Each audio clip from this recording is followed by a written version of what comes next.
Kita lanjut ke pertemuan ketiga, kita membahas tentang farmakoterapi infeksi, yaitu tuberkulosis. Atau biasanya orang bisa bilang banyak istilah TBC, TB, TB, ya intinya itu semua tentang tuberkulosis. Saya lihat di pertemuan sebelumnya itu untuk pembahasan tuberkulosis itu belum disampaikan. Oke, jadi ada beberapa pokok pembahasan yang akan kita bahas, yaitu tentang tuberkulosis itu sendiri, jenis obat tuberkulosis, terus bagaimana prinsip pengobatannya, dan efek sampingnya. Dan terus kita akan ada latihan soal, mungkin sekitar 15 latihan soal ya. Nah, untuk tuberkulosis itu sendiri, penyakit tuberkulosis itu pada dasarnya dia sudah ada banyak sekali pedomannya karena kita tahu bahwa tuberkulosis ini termasuk penyakit yang sangat menular karena dia dari satu pasien ke pasien lain itu atau orang ke orang lain itu bisa tertular karena adanya bakteri. Nanti kita akan bahas. Nah, jadi tuberkulosis ini sendiri merupakan program nasional sehingga banyak sekali pedoman-pedoman nasional yang membahas tentang tata laksana dari tuberkulosis. Jadi ini semua bisa di-download, tinggal ketik aja judul bukunya atau judul PDF-nya, nanti tinggal ketik PDF nanti keluar. Jadi saya nggak kasih tahu linknya karena ini banyak sekali buku-buku yang membahas tentang TBC. Oke, nah TBC atau kita biasanya singkat dengan TB itu adalah penyakit menular yang disebabkan oleh bakteri Mycobacterium tuberculosis.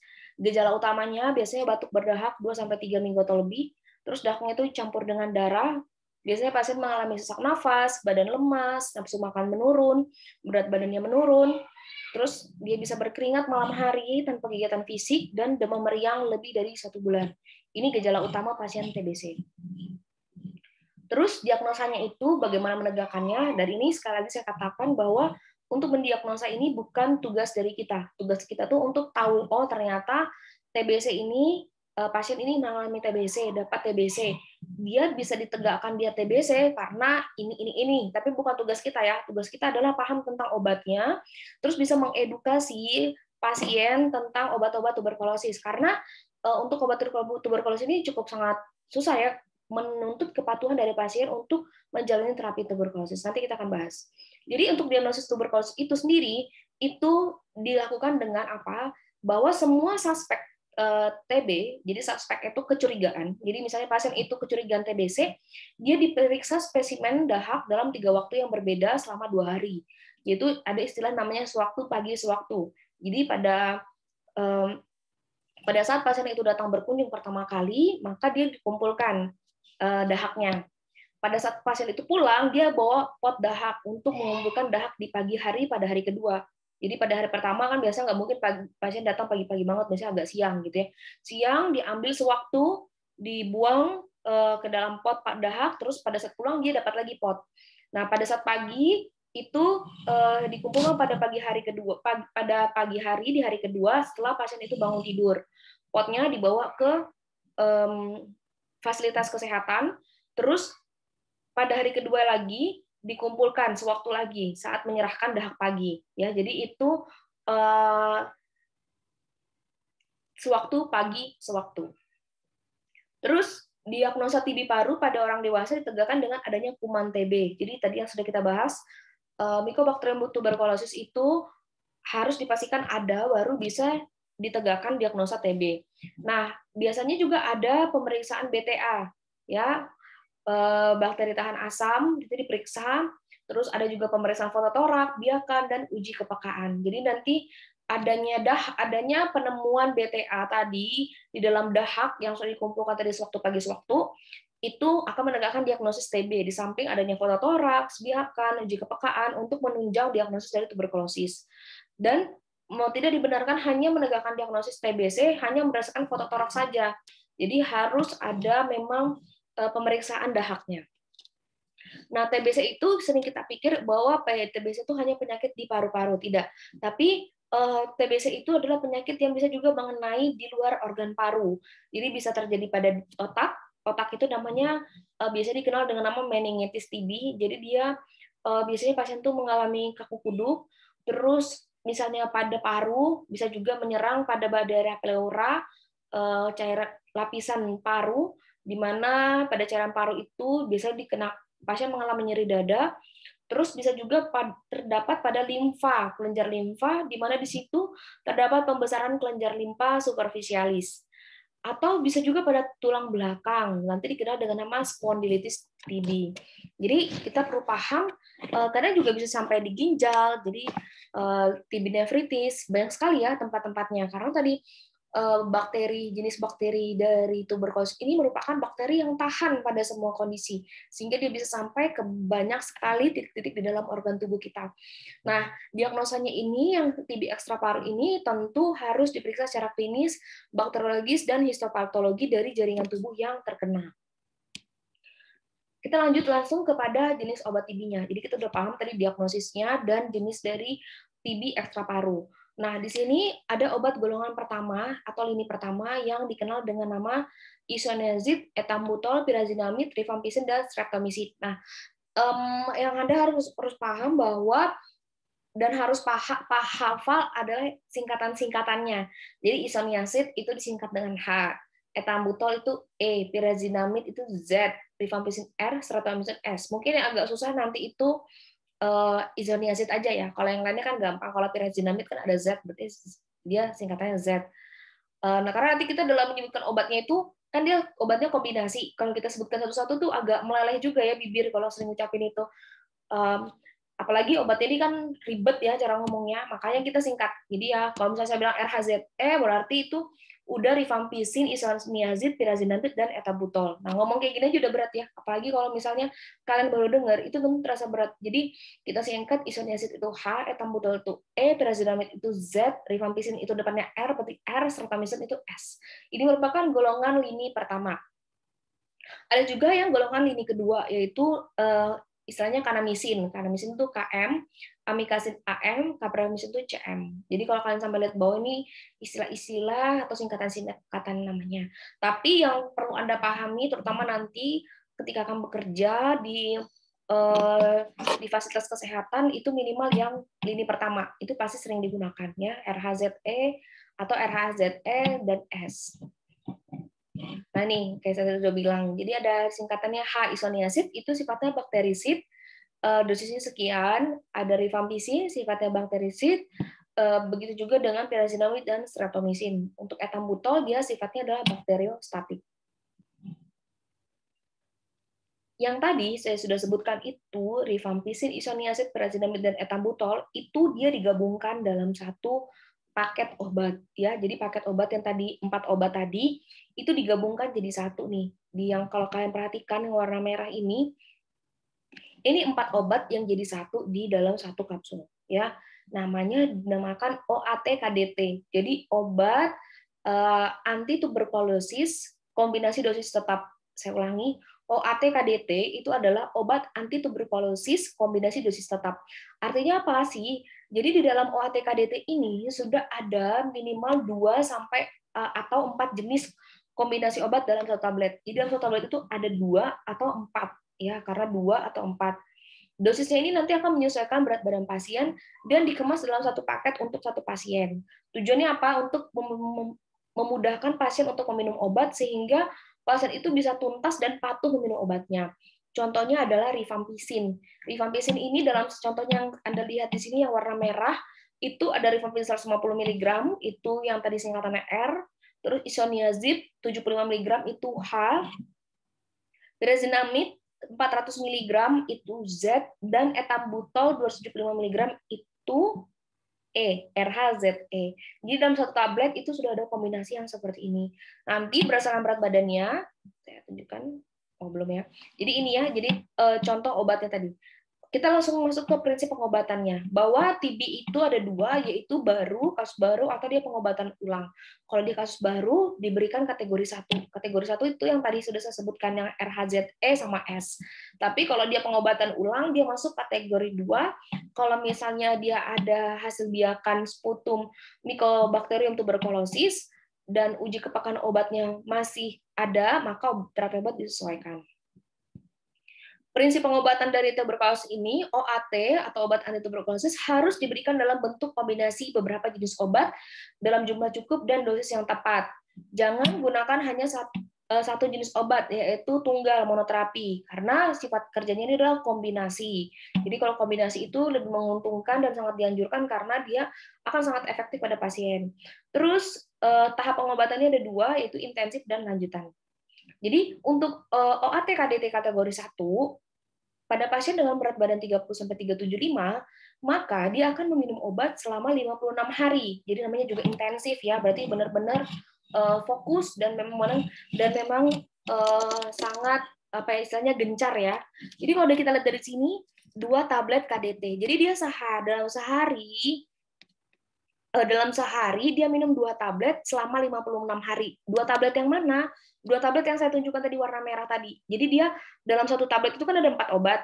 Nah, 4 obat itu diminum 2 kali, sekali minum 2 tablet selama 56 hari.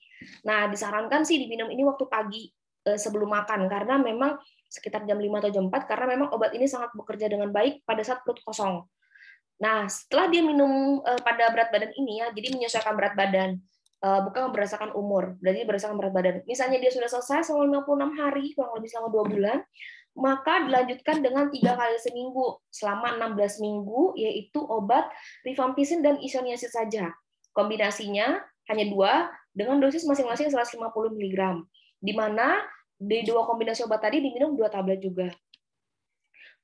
Begitu seterusnya dengan berat badan 38 sampai 54, 55 sampai 70 dan 71 gitu ya.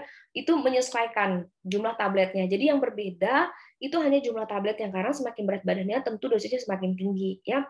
Ini adalah kategori 1 dan ini Anda harus ingat ya. Jadi coba kira-kira gitu ya, kalau standarnya normalnya sih seusia kita, misalnya beratnya itu kita gitu saya, susi Anda gitu ya, mungkin berat badannya itu sekitar 38 sampai 54 kalau yang cewek. Kalau yang cowok mungkin 55 sampai 70 ya, sekarang 3 sampai 4 tablet ya. 4 dosis, kombinasi dosis obat tadi. Nah, tahap intensif. Jadi ini tahap awal. Jadi untuk pasien yang mendapat obat setiap hari dan perlu diawasi secara langsung untuk mencegah terjadinya resistensi obat. Jadi yang perlu Anda tahu bahwa obat ini harus diminum terus-menerus dan tidak boleh lupa. Oleh karena itu, karena diminum setiap hari, maka biasanya itu ada namanya PMO. PMO itu pendamping minum obat. Jadi dalam satu keluarganya pasien itu harus ada memang satu orang yang ditunjuk untuk mendampingi pasien ini minum obat. Dan harus ya, dia juga harus menjaga dirinya jangan sampai dia malah terkena ya. Jadi dia harus juga dilengkapi dengan alat pelindung diri ketika minum obat, ketika memberikan obat kepada pasien, mengingatkan kepada pasien untuk meminum obat ini. Harus diminum secara teratur. Kalau misalnya dia terlambat dalam jangka waktu tertentu, bisa terjadi namanya resistensi obat. Jadi obat yang sudah diminum, misalnya sudah minum 56 hari, sudah minum 55 hari, tetapi pas hari ke-56 itu telat misalnya 3 hari, nah itu sudah pasti dianggap itu gagal. Jadi harus lagi diperiksa ulang lagi gitu ya. Nah, ini karena pas sudah kemungkinan terjadi resistensi. Nah, kalau misalnya dia minum secara intensif, secara tepat, di dalam waktu 2 minggu itu sudah pasien itu menjadi tidak menular dalam kurun waktu 2 minggu. Nah, kalau misalnya dia sudah BTA-nya positif, kalau misalnya minum obat yang pada tahap intensif ini dengan baik, biasanya PTA-nya itu bisa negatif dalam waktu 2 bulan. Untuk tahap lanjutan, yang tadi saya sudah sampaikan, yang minumnya itu sekitar 16 minggu, itu obatnya lebih sedikit, tapi jangka waktunya lebih lama. Kalau tadi kan 56 hari, 56 hari itu kan cuma 2 bulan. Kalau 16 minggu, itu 16 bagi 5 sekitar 3 bulanan, 3 sampai 4 bulanan. Nah, itu lebih lama. Jadi memang pengobatannya TBC ini, jadi lengkapnya itu sekitar 6 bulan ya. Dan ini nggak mudah banget, karena untuk mencegah, untuk patuh itu sangat susah. Sedangkan Anda sekalian yang sudah misalnya minum antibiotik 3 hari aja mungkin 3 kali sehari aja mungkin udah ngeluh, apalagi yang minum tiap hari. Di samping juga efek samping nanti kita akan jelaskan. Tahap lanjutan penting untuk membunuh kuman persister sehingga mencegah terjadinya kambuhan. Nah, ini yang KDT kategori 2. Jadi yang tadi sudah saya sebutkan, misalnya dia kategori 2 nih. Jadi dia kasusnya tuh pengobatan ulang ya, pengobatan ulang. Jadi mungkin dia sudah selesai terus kambuh lagi, berat badan dia ada seperti ini. Tapi yang membedakan dengan tahap kategori 1 tadi itu adalah bahwa kalau pada kategori 2 ini ditambah dengan Streptomycin ya, dosisnya berbeda-beda tergantung dengan berat badan, di mana diminum 4 KDT, di mana 4 KDT ini diminum selama 56 hari, lalu dilanjutkan 28 hari dengan 4 KDT lagi, ya, tapi tanpa streptomycin. Totalnya untuk ini aja udah sekitar 84 hari ya. 84 hari berarti sekitar 3 bulan.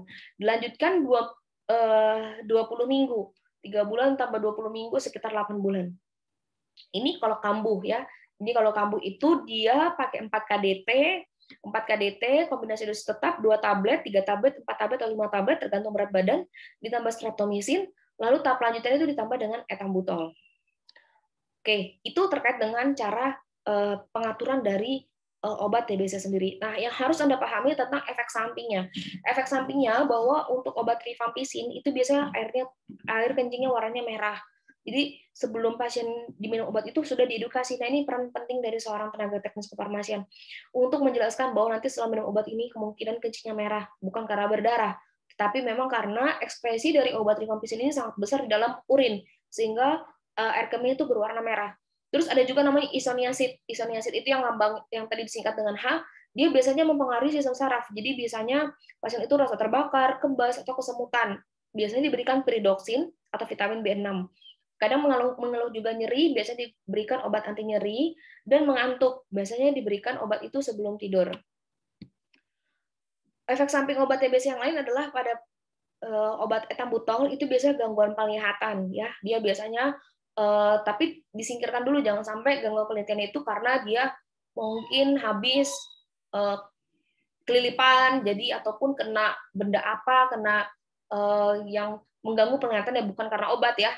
Jadi pastikan dulu memang itu karena obat. Untuk streptomycin itu dia mempengaruhi pendengaran. Jadi bisa pasien agak susah mendengar, tuli, terus pusing, syok, purpura, gagal ginjal akut. Nah, kalau misalnya ada yang seperti ini, kedua obat ini wajib dihentikan.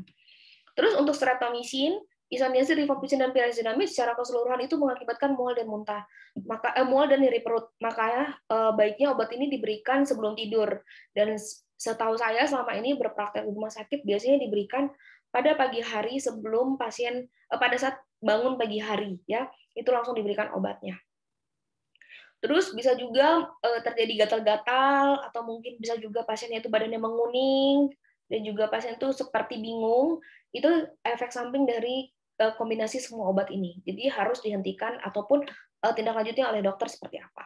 Yang pasti ini semuanya ini harus dibuktikan secara lab bahwa memang terutama jaundice misalnya dilihat nilai SGOT SGPT-nya apakah meningkat atau tidak. Nah, pada keadaan khusus juga ada kehamilan. Ini ada juga, misalnya pada hamil gimana, terus menyusui gimana, terus gunakan kontrasepsi gimana, terus hepatitis akut tuh gimana, itu ada kondisi-kondisi khususnya. Tapi saya nggak bahas semua, saya bahas 4 pertama aja. Jadi pada saat kehamilan itu tidak berbeda pada pengobatan TB pada umumnya. Menurut WHO, hampir semua obat anti tuberkulosis itu aman untuk kehamilan, kecuali streptomycin. Streptomycin itu nggak bisa dipakai pada kehamilan karena dia bisa mengakibatkan ototoksik. Ototoksik itu berarti toksik pada telinga, sehingga bisa menembus barrier plasenta dan mengganggu pendengaran dari bayi itu. Jadi tidak boleh streptomycin digunakan pada pasien yang hamil dan dia juga mengalami TBC. Untuk menyusui itu aman semua jenis OAT. Untuk ibu menyusui, seorang ibu yang menyusui yang menderita TBC harus mendapatkan panduan OAT secara adekuat. Pemberian OAT yang tepat merupakan cara terbaik untuk mencegah penularan kuman TB pada bayinya. Jadi ibu menyusui itu, ibu itu bisa menularkan pada bayinya. Tapi kalau misalnya dia minum secara teratur, maka bisa mencegah penularan. Oleh karena itu biasanya supaya bayinya tidak tertular, bukan berarti ibu dan bayinya itu dipisahkan, enggak perlu dipisahkan, tetap disusui, hanya bayinya itu sudah dikasih obat isoniazid atau INH sesuai dengan berat badannya untuk mencegah pas si bayi tadi itu mengalami TBC. Terus yang ketiga, misalnya pasien itu menggunakan alat kontrasepsi, yaitu hormonal. Nah, ini kita sudah mempelajari dia waktu di materi kuliah tentang interaksi obat, bahwa obat TBC itu tidak bisa digabung dengan alat kontrasepsi. karena dia mengganggu efektivitas dari alat kontrasepsi itu sendiri. Jadi nanti misalnya dia pasien TB, dia merencanakan meminum obat kontrasepsi itu supaya nggak hamil gitu ya. Ternyata ketika dia minum obat TBC pagi hari, terus minum siangnya itu obat kontrasepsi, ternyata dia jadi hamil. Ya karena apa? Karena dengan adanya kombinasi dua ini menurunkan kinerja dan efektivitas dari kontrasepsi. Terus pasien TB dengan hepatitis akut. Jadi perlu diketahui bahwa obat antihipertensi ini dia bisa mengakibatkan kerusakan pada hepar, ya, mengakibatkan kerusakan pada hepar secara terus-menerus. Oleh karena itu, maka perlu dipantau penggunaan OAT ini pada pasien hepatitis dan harus apa di sini ditunda sampai hepatitis akutnya mengalami penyembuhan. Kalau misalnya memang sangat diperlukan, biasanya itu diberikan streptomycin dan ethambutol maksimal 3 bulan sampai hepatitisnya menyembuh, baru dilanjutkan dengan rifampicin dan isoniazid. Karena rifampicin dan isoniazid ini memang efeknya ke hepatitis sangatlah besar dalam mengakibatkan toksisitas. Oke, kita lanjut ke contoh soal. Ternyata udah ada jawabannya. Oke, kita langsung ke contoh soal 1. Ini langsung saya bahas. Supaya nggak lama. Pertama, seorang pasien berusia 45 tahun datang ke apotik dengan keluhan otot lemas dan kesemutan. Pasien dapat OAT intensif. Obatnya obat apa ya? Jadi saya sudah bilang tadi kalau ada beberapa obat, nah untuk isoniazid itu dia mempengaruhi sistem saraf. Dan di sini jawabannya adalah isoniazid, jawabannya B ya. Karena dia mengakibatkan rasa terbakar, kebas, dan kesemutan. Lanjut contoh soal 2. Seorang pria berumur 23 tahun dengan berat badan 65 kilo, terus dia di hasil BTA-nya positif, dia sudah minum konsumsi obat TBC selama 3 bulan. 2 bulan pertama dia ngalamin gangguan pendengaran. Kalau gangguan pendengaran, kalau isoniazid tadi gangguan saraf, kalau pendengaran tadi itu streptomycin ya.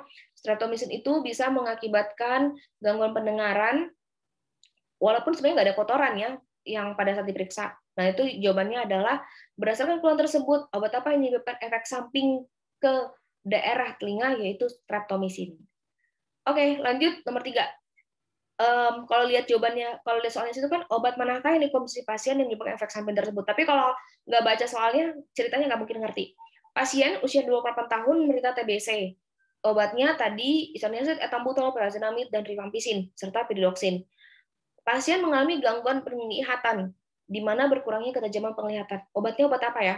Obatnya adalah ethambutol. Jawabannya C. Karena ethambutol itu mengakibatkan gangguan penglihatan. Lanjut soal nomor 4. Seorang pasien berumur 60 tahun. Kalau dari sini kan pengobatan tuberkulosis kategori berapakah yang dapat diberikan? Oke, kita baca soalnya dulu ya, supaya kita ngerti. Seorang pasien berumur 60 tahun pernah mengalami pengobatan tuberkulosis kategori 1. Namun berhenti pada bulan keempat karena pasien sudah merasa sembuh. Nah, ini banyak banget ya, pasien itu merasa sembuh. Pada bulan ke-8, tadi kan kita bilang 6 bulan ya. Jadi 6 bulan pengobatannya, dia udah jalanin 4 bulan, terus dia berhenti karena dia udah rasa sembuh. Nah, pada bulan ke-8, ya, pada bulan ke-8 dia datang ke puskesmas, dia ngeluh batuk selama 2 bulan, demam, berkeringat tiap malam. Terus ternyata pas dia di ronsen, hasilnya itu positif. Ya, ini kategori berapa? Jadi, kalau dibilang simpelnya pastinya jawabannya kategori 2. Karena apa? Karena pasien kategori 2 itu dia adalah pasien dengan BTA positif yang dia sudah kambuh, gagal, dan dia putus berobat. Jadi pasien ini termasuk pasien putus berobat. Oke, banyak banget ya yang saya sudah bahas. Nanti habis ini giliran kalian yang jawab ya. Nomor 5. Seorang wanita berumur 25 tahun dengan berat badan 65 kilo melakukan tes uji basil tahan asam atau BTA, hasilnya positif. Pasien itu konsumsi obat TBC, INH, rifampicin, ethambutol, dan pyrazinamide, dan dia mengalami namanya kesemutan. Kalau kesemutan berarti ini terkait dengan sistem saraf, berarti dia pasti minum yang namanya isoniazid. Nah, kalau untuk obat-obat yang mempengaruhi sistem saraf, maka perlu diberikan vitamin, yaitu vitamin yang paling dianjurkan untuk pasien yang mengalami efek samping akibat isoniazid itu adalah piridoksin atau vitamin B6. Maka jawabannya adalah C. Oke, itu yang saya bahas. Jadi kita udah masuk ke pertemuan keempat yang tadi dari soal nomor 1. Sekarang giliran kalian yang jawab ya.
Oke, rata-rata jawabnya E.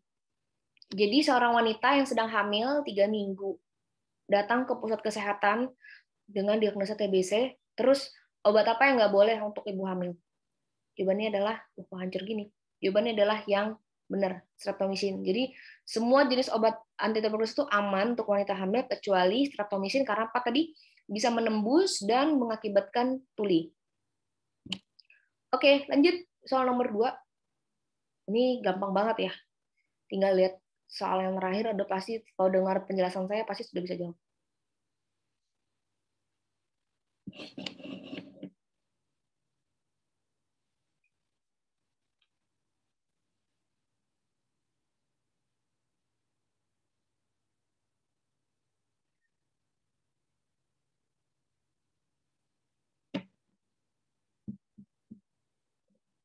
Kok baru dikit yang jawab? Ini gampang banget.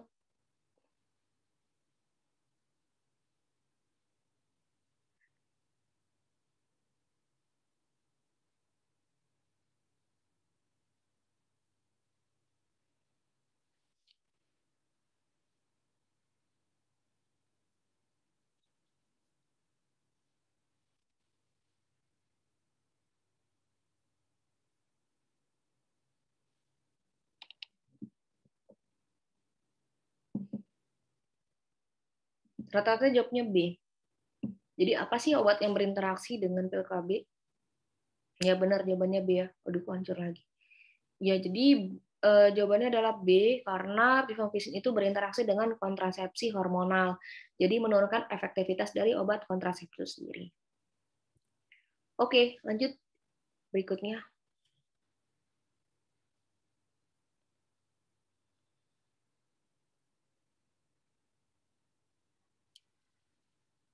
Oh, ini tadi nggak ada penjelasannya. Seorang anak.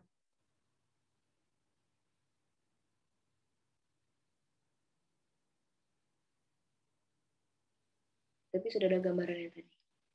Kira-kira apa ya? Pencegahan.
Rata-rata jawabannya D. Apa benar jawabannya D? Kita lihat ya. Tadi pencegahannya, kan kalau vitamin itu kan kalau pencegahan, tapi kita lihat aja ya. Jadi untuk pencegahan, tadi sudah saya bilang kan, kalau misalnya orang tuanya, contoh ibu saja kalau anaknya lahir untuk dicegah diberikan isoniazid. Jadi kalau vitamin tadi itu jawabannya kalau misalnya pasien itu sudah mengalami efek samping dari isoniazid baru ditambahkan vitamin. Tadi jawabannya apa sih? Jawabannya D. Iya, bukan etambutol ya.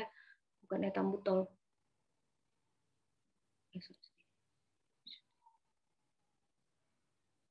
Bukan vitamin ya. Vitamin itu kalau misalnya pasien mengalami efek samping dari isoniazid, yaitu kesemutan, maka dia diberikan vitamin.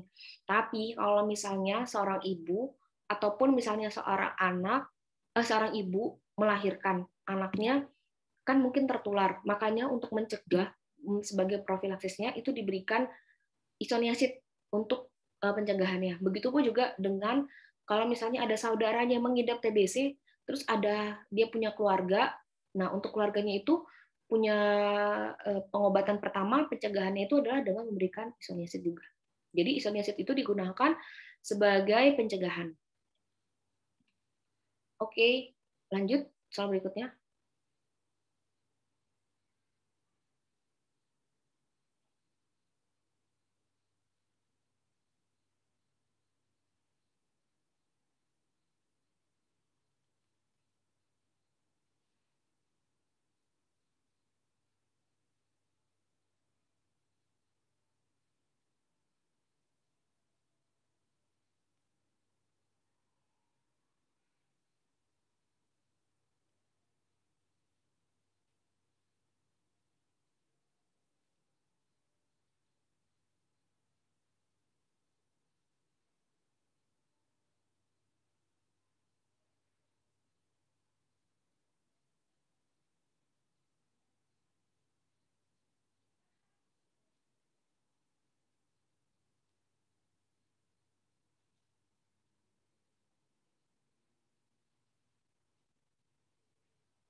Baru satu yang jawab.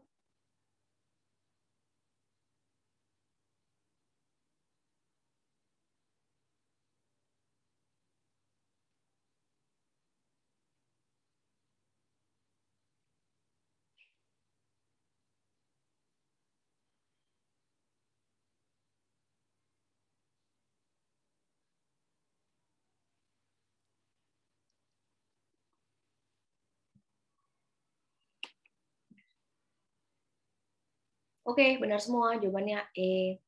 Jadi kalau misalnya, ya kenapa Feby raise hand? Di kolom chat aja. Ya, benar. Jadi, sorry. Jadi kalau pasien itu ngalamin gangguan fungsi hati, karena setelah minum obat itu berarti semuanya harus dihentikan. Jadi jawabannya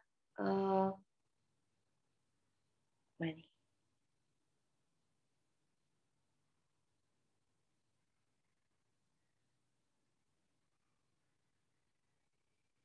Kalau pasien dengan kelainan hati, pirazidamid tidak boleh digunakan.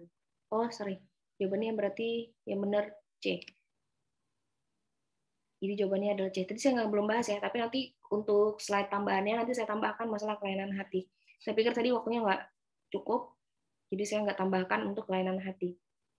Ini untuk kelainan hati, di sini penjelasannya pasien dengan kelainan hati, pirazidamid tidak boleh digunakan. Yang lainnya berarti masih bisa digunakan. Oke, soal berikutnya.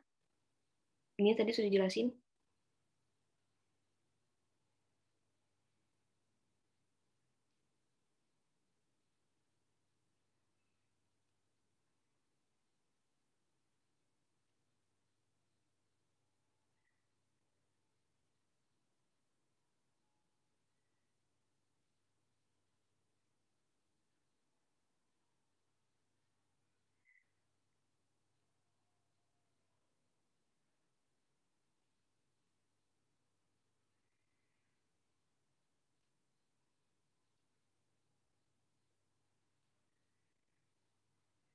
Ya, rata-rata jawabannya B. Ya, benar ya. Jadi untuk ibu yang menyusui berat dengan bayinya juga dengan tuberkulosis, maka untuk mencegahnya diberikan INH atau isoniazid. Oke, berikutnya.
Jawabannya rata-rata E. Oke, kita cek ya. Tuan Z sudah lama didiagnosa hepatitis akut, belum terlihat tanda-tanda perbaikan semenjak masuk bangsal perawatan.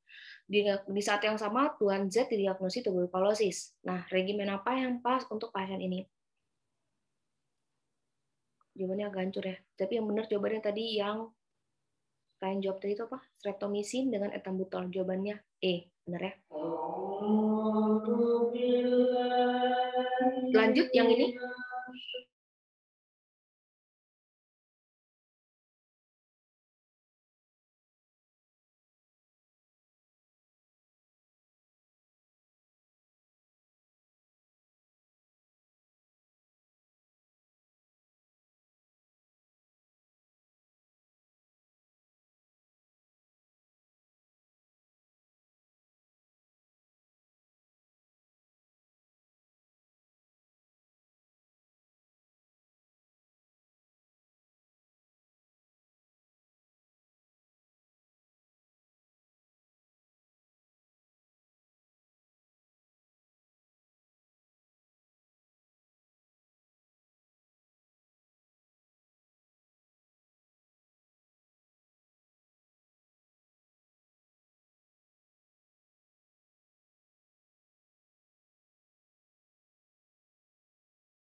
Oke, semua rata-rata jawabnya A ya.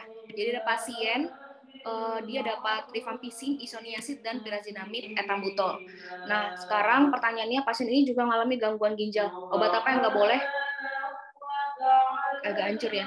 Jadi yang benar tadi ya, yang kalian bilang tadi, itu jawabannya yang nggak boleh digunakan itu adalah A. Ya, karena pada dasarnya, agak hancur tadi, karena pada dasarnya rifampicin ini dieskresi di ginjal. Maka tentu akan memperberat fungsi ginjal. Masih banyak ya. Oke, lanjut.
Rata-rata jawabnya D. Sebenarnya bukan D ya, tapi kita coba baca dulu.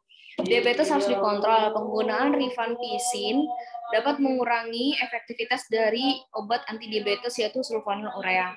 Tadi kan pasien ini diberikan glimepiride ya kalau nggak salah. Ya, glimepiride. Nah, dia dapat rifampicin dan isoniazid. Yang pasti jawabannya itu yang pasti bukan C, karena C itu nggak diberikan. Ya, D salah semua nggak juga, karena ada rifampicin sama isoniazid. Jadi pilihannya tuh sebenarnya antara A atau B. Nah, kalau antara A atau B, sebenarnya kalau kalian pernah ikut kuliah interaksi obat, itu sebenarnya obat yang paling mempengaruhi adalah rifampicin. Jadi jawabannya A. Silakan dijawab. Tinggal 1, 2, udah tinggal 2 lagi. Oke, kita gaskan ya. Tinggal yang ini. Tinggal 1 sama 2 yang nanti. Silakan dijawab.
Kok yang jawab cuma 1 ya?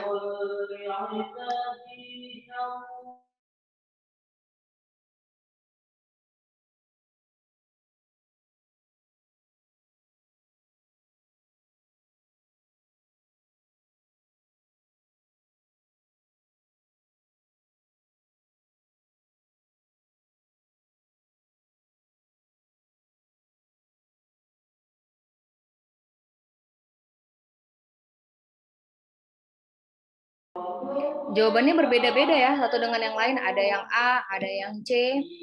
Ya, jadi sebenarnya untuk semua yang tadi namanya profilaksis itu diberikan yang C, isoniazid ya. Jadi nanti ini saya perbaiki dulu nanti slide-nya baru bisa saya share ya.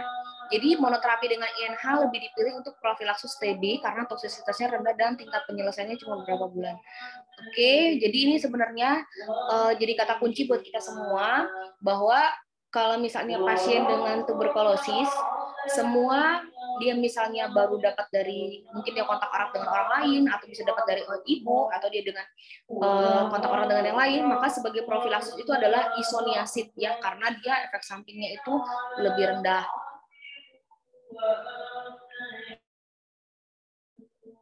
Soal terakhir.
Jawabannya bervariasi ya. Jadi ada yang A, B. Jadi sebenarnya ini pengetahuan yang harus Anda ketahui selain hanya tahu tentang obat TB untuk kortikosteroid. Nah, kortikosteroid kapan sih sebenarnya diberikan? Jadi, kortikosteroid itu diberikan pada semua kasus ya. Entah dia meningitis. Jadi kalau meningitis itu kan sudah radang. TB itu walaupun dia bukan dia meningitis juga diberikan karena pasien TB itu harus diberikan ya, perlu dia dapat kortikosteroid. Apalagi dia kalau sudah ada radang di daerah otak, di daerah paru, di daerah jantung, itu wajib diberikan kortikosteroid. Diberikan biasanya prednisone 30-40 mg per hari, terus diturunkan secara bertahap. Oke, itu terkait dengan soal, dan kita udah menyelesaikan. Tadi saya juga sudah absen, saya sudah screenshot semua yang hadir, dan saya berterima kasih untuk semua atensi kalian sampai saat ini di kuliah, walaupun sore sampai malam seperti ini. Kiranya nanti saya bisa memperbaiki dengan baik slide-slide tadi, dan nanti akan saya kirim nanti ke Google Classroom. Terima kasih untuk perhatiannya. Saya akhiri pertemuan ini, dan jika ada yang kurang atau lebih, saya mohon maaf. Terima kasih untuk kita semua. Sampai jumpa di hari Kamis. Saya end meeting ya. See you semuanya.